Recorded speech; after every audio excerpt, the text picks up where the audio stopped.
Hello everyone, welcome back to my YouTube channel. Friends, आज की class बहुत important होने वाली है क्योंकि आज की क्लास में हम सीखेंगे सब्जेक्ट, वर्ब, ऑब्जेक्ट के बारे में।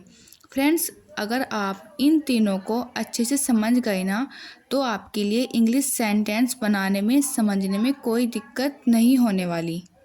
और मैं आप सबको एक इजी ट्रिक बताने वाली हूँ कैसे एक सेंटेंस में हम इन तीनों को आइडेंटिफाई करते हैं। तो वीडियो में एंड तक बने रहिएगा। चलिए वीडियो स्टार्ट करते हैं। तो सबसे पहले बात करते हैं सब्जेक्ट की। किसी भी सेंटेंस में ये आपको मिलेगा ही मिलेगा, डायरेक्टली मिले या इनडायरेक्टली मिले, लेकिन ये आपको मिलेगा ज़रूर।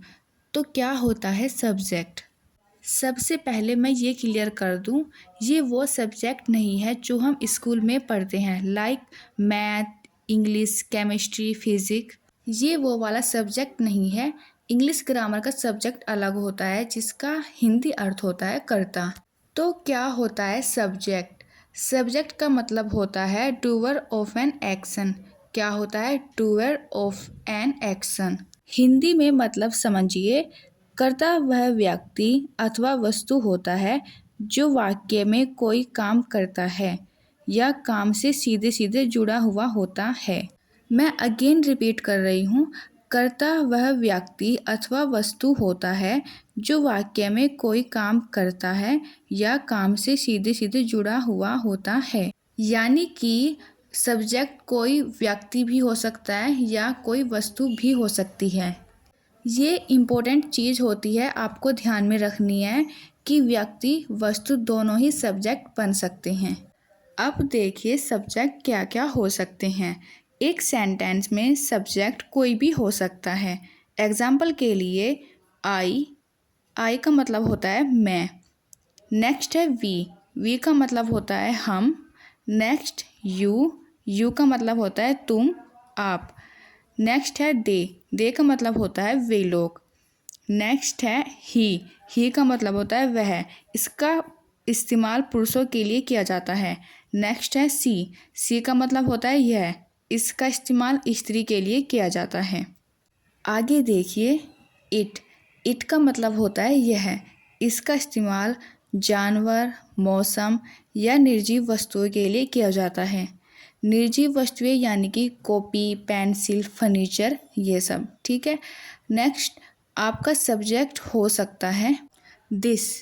इसका मतलब होता है यह।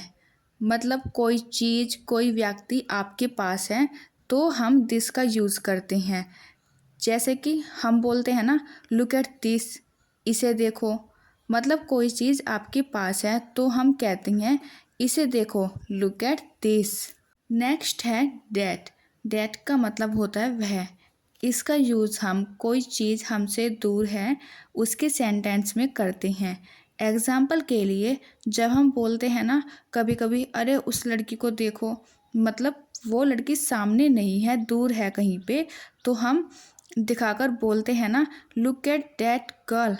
तो इसलिए हमें वहाँ पे डैट का यूज़ किया जाता है। इसके बाद दीज का मतलब होता है ये सब। नेक्स्ट है दोज का मतलब होता है वो सब। ओके, तो ये वो सारे शब्द हैं जो एक वाक्य में, सेंटेंस में सब्जेक्ट बनाने का काम करते हैं। लास्ट में मैंने एक लाइन लिखी है हाईलाइट करके, इट कैन बी नाउन और प्रोनाउन। मतलब ये जो सब्जेक्ट होते हैं ना, नाउन और प्रोनाउन दोनों हो सकती हैं। अब आप सबके दिमाग में ये सवाल उठेगा कि कैसे। देखिए मैं आपको बताती हूँ, इंग्लिश ग्रामर में सब्जेक्ट बनने का काम दो ही लोग कर सकते हैं, एक है नाउन और दूसरा है प्रोनाउन। ये दो ही हैं जो सब्जेक्ट बन सकते हैं। अब बहुत लोगों को यही नहीं पता होगा कि नाउन क्या है और प्रोनाउन क्या होता है।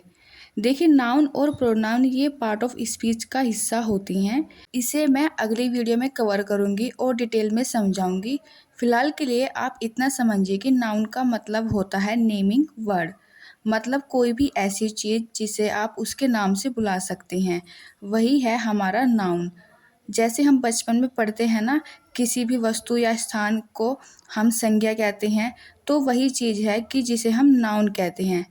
एग्जाम्पल के लिए कॉपी, फर्नीचर, पेंसिल, किसी व्यक्ति का नाम, किसी जगह का नाम, वो सारी चीज़ें आपकी नाउन है जिसे आप उसके नाम से बुला सकते हैं। अब बात कर लेते हैं प्रोनाउन के बारे में। प्रोनाउन जिसे हम हिंदी में सर्वनाम कहते हैं, तो व्हाट इज़ प्रोनाउन? तो pronoun it is a word that replace a noun in a sentence. मतलब प्रोनाउन वह शब्द होता है जो कि नाउन को रिप्लेस करता है। एक वाक्य में प्रोनाउन क्या क्या हो सकते हैं? प्रोनाउन देखिए जो नाउन की जगह पर आते हैं वही होते हैं। जैसे किसी लड़के का नाम, तो लड़के के नाम अगर आप बोल रही हैं उसकी जगह पे आप कौन सा वर्ड यूज़ कर सकते हैं? ही। और अगर आप लड़की का नाम बोल रही हैं तो उसकी जगह पर आप यूज़ करेंगे सी। तो यही सब प्रोनाउन होते हैं। Like he, she, it, we, ये सारे हमारे प्रोनाउन हैं। अब यहाँ तक तो आपने सीखा सब्जेक्ट क्या होता है, सब्जेक्ट क्या क्या हो सकते हैं, और थोड़ा बहुत हमने सीखा नाउन और प्रोनाउन के बारे में। अब हम सीखेंगे उस ट्रिक के बारे में जिससे कि आप सेंटेंस में सब्जेक्ट को आसानी से पहचान सकते हैं। देखिए किसी भी सेंटेंस में सब्जेक्ट को फाइंड आउट करने की ट्रिक होती है आस्क वो और वोट फ्रॉम द सेंटेंस। मतलब सेंटेंस से पूछिए, जो भी सेंटेंस है उससे पूछिए कौन या क्या, जो भी आंसर आएगा वही आपका सब्जेक्ट होगा। अगर कोई पर्सन है तो वो पूछिए, अगर कोई थिंक है तो व्हाट पूछिए। आई नो आपको समझ में नहीं आया होगा, मैं आपको एग्जाम्पल से समझाऊंगी। तो यहाँ पे आप एग्जाम्पल देखिए। मैं क्रिकेट खेलता हूँ। I play cricket. I play cricket. अब देखिए सेंटेंस से पूछिए क्रिकेट कौन खेल रहा है? ये जो खेलने का काम है वो कौन कर रहा है? मैं। तो यही होगा आपका सब्जेक्ट। दूसरा एग्जाम्पल देखिए, सीता स्कूल जाती है। स्कूल कौन जा रही है? सीता। तो यही है हमारा सब्जेक्ट। नेक्स्ट एग्जाम्पल देखिए, यह कलम अच्छी है। तो अब आप सेंटेंस से पूछिए क्या अच्छी है, मतलब वोट। इस वोट के आंसर में मिलेगा पेन। जो आपको आंसर मिलेगा वही सब्जेक्ट होगा। तो यहाँ पे सब्जेक्ट है कलम। तो वो वोट के रिप्लाई में आपको जो आंसर मिलेगा वही आपका सब्जेक्ट होगा। अब हम देख लेते हैं वर्ब यानी कि क्रिया। क्रिया किसे कहते हैं? देखिए सीधे सीधे एक लाइन में समझिए, जो किया वही क्रिया। जो किया वही क्रिया, यानी कि आपने जो काम किया वही हो गई आपकी क्रिया। All action word are verb. तो यहाँ पे क्या कहा गया है कि जितने भी एक्शन वर्ड होती हैं वही आपके वर्ब होते हैं। अब एक्शन वर्ड क्या होते हैं सीधे सीधे समझिए कि जो काम हो रहा है वही आपकी एक्शन वर्ड होते हैं। जैसे कि खाना, खेलना, कूदना, ये सारे आपके एक्शन वर्ड हैं। इसमें कुछ ना कुछ एक्शन हो रहा है, इसमें कुछ ना कुछ मूवमेंट हो रही है, तो यही हो गई आपकी वर्ब। अब हिंदी में समझिए, क्रिया वह शब्द होता है जो यह बताता है कि कर्ता यानी कि सब्जेक्ट आखिरकार क्या कर रहा है। क्रिया वह शब्द होता है जो यह बताता है कि कर्ता यानी कि सब्जेक्ट आखिरकार कर क्या रहा है। सब्जेक्ट के बारे में आपने अभी अभी पढ़ा कि जो काम कर रहा है या जिसके बारे में बात हो रही है वो हो गया आपका सब्जेक्ट। अब सब्जेक्ट जो काम करेगा वो हो जाएगा आपका वर्ब। अब हम देखेंगे कि वर्ब को पहचानने का तरीका क्या होता है। देखिए वर्ब यानी क्रिया के अंत में ना होता है। क्या होता है? ना। एग्जाम्पल के लिए जैसे खाना, खेलना, पढ़ना, लिखना, आना। यहाँ पर देखिए जितने भी वर्ड मैंने आपको बताए हैं इन सब के लास्ट में क्या आ रहा है? ना। जैसे कि खाना, खेलना, पढ़ना, लिखना, आना, इन सब के लास्ट में है ना। तो ये सारे हो गए आपके वर्ब। क्रिया की एक खास बात होती है, ये अपना रूप बदलता है।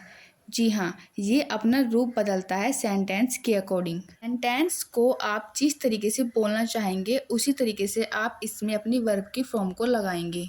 अब देखिए ये अपना रूप कैसे बदलता है। वर्ब की 5 फॉर्म होती हैं, V1, V2, V3, V4, V5।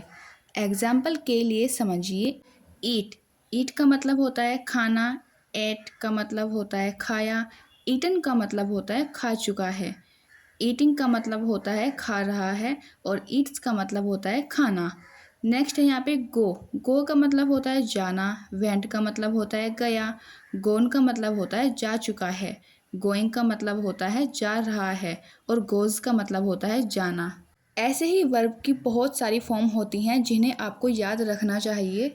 इनके बारे में हम किसी और वीडियो में आपके साथ में बात करेंगे। फिलहाल के लिए आप इतना समझिए कि ये सारे जो वर्ड हैं ये आपके वर्ब हैं। अब हम समझ लेते हैं अपना लास्ट टॉपिक यानी कि ऑब्जेक्ट, विषय वस्तु। तो क्या होता है object? Object receiver of an action. क्या होता है receiver of an action? Hindi में समझिए, यह वह व्यक्ति या वस्तु है जो क्रिया वर्ब से डायरेक्टली प्रभावित होता है। यह वह व्यक्ति या वस्तु है जो क्रिया यानी कि वर्ब से डायरेक्टली प्रभावित होता है। इसका मतलब है कि जो आप काम कर रहे हैं, जो आप क्रिया कर रहे हैं, उसका डायरेक्टली असर सीधे सीधे हो जाएगा आपके ऑब्जेक्ट पर। एग्जाम्पल से समझते हैं। देखिए, मैं फुटबॉल खेलता हूँ। I play football. I play football. यहाँ पे काम क्या हो रहा है? खेलने का, यानी कि प्ले। प्ले आपका वर्ब हो गया और यहाँ पे खेल कौन रहा है? मैं, यानी कि आई। आई आपका सब्जेक्ट हो गया। अब देखिए इसमें आपका ऑब्जेक्ट क्या है। तो आप खेल क्या रहे हैं? फुटबॉल। आपके खेलने का असर किस पर होगा? फुटबॉल पे। तो फुटबॉल आपका ऑब्जेक्ट है जो डायरेक्टली प्रभावित हो रहा है खेलने से। देखिए यहाँ पे इस सेंटेंस में हो गया आपका फुटबॉल ऑब्जेक्ट। अब हम देख लेते हैं कि हम ऑब्जेक्ट को कैसे पहचानेंगे। ये तो मैंने आपको बताया कि कॉन्सेप्ट क्या होता है। अब मैं आपको ट्रिक बताऊंगी कि आप ऑब्जेक्ट को कैसे पहचान सकते हैं। देखिए, ऑब्जेक्ट को पहचानने की ट्रिक ये होती है कि सबसे पहले आप वर्ब को ढूंढिए। देखिए सेंटेंस में काम क्या हो रहा है, वर्ब क्या है, आप उसे पकड़िए। फिर वर्ब से क्वेश्चन कीजिए, क्या या किसे। मतलब वर्ब से पूछिए वोट या वोम। इसके आंसर में आपका जो भी आएगा वही हो जाएगा आपका ऑब्जेक्ट। अगर कोई पर्सन है तो वोम पूछ लीजिए, अगर कोई थिंग है तो वोट पूछ लीजिए। एग्जाम्पल से समझेंगे, अच्छे से समझ में आएगा। देखिए, मैं अंग्रेजी बोलता हूँ। I speak English. तो देखिए मैंने आपको क्या बताया कि ऑब्जेक्ट को खोजने के लिए सबसे पहले आपको वर्ब ढूंढना होता है। तो इस सेंटेंस में वर्ब क्या है, यानी कि काम क्या हो रहा है। तो यहाँ पे काम हो रहा है बोलने का, यानी कि स्पीक। स्पीक हो गई आपकी वर्ब। फिर मैंने आपको बताया कि वर्ब से पूछिए क्या या किसे। मैं अंग्रेजी बोलता हूँ। वर्ब से पूछिए कि मैं क्या बोलता हूँ। आपको आंसर मिलेगा अंग्रेजी, यानी कि इंग्लिश। इंग्लिश हो गई आपकी ऑब्जेक्ट। दूसरा एग्जाम्पल देखिए, मैं उससे मिला। I meet her. तो यहाँ पे काम क्या हो रहा है? मिलने का। मैं उससे मिला। तो आपका मीट हो गया वर्ब। मिल कौन रहा है, यानी कि काम कौन कर रहा है? मैं। तो आई हो गया आपका सब्जेक्ट। अब आपने सब्जेक्ट ढूंढ लिया, वर्ब ढूंढ लिया। ऑब्जेक्ट ढूंढने के लिए हम वर्ब से पूछते हैं क्या या किसे। तो आपकी वर्ब क्या है यहाँ पे? मिलना। तो अब आप अपनी वर्ब से पूछिए कि मैं किससे मिला। मैं किससे मिला? मैं उससे मिला, यानी कि हर। हर हो गया आपका ऑब्जेक्ट। तो आज की क्लास में हमने क्या सीखा? सब्जेक्ट क्या होता है, वर्ब क्या होती है, ऑब्जेक्ट क्या होता है, और इन तीनों की पहचान हम एक सेंटेंस में कैसे कर सकते हैं। तो आज की क्लास में आपका वर्क है यू रीड अ बुक, जिसमें आप मुझे ढूंढ के बताएंगे सब्जेक्ट क्या है, वर्ब क्या है और ऑब्जेक्ट क्या है। तो फ्रेंड्स, अगर आपको वीडियो अच्छी लगी हो, समझ में आई हो, वीडियो को एक लाइक और चैनल को सब्सक्राइब करना बिल्कुल मत भूलिएगा। Thanks for watching this video.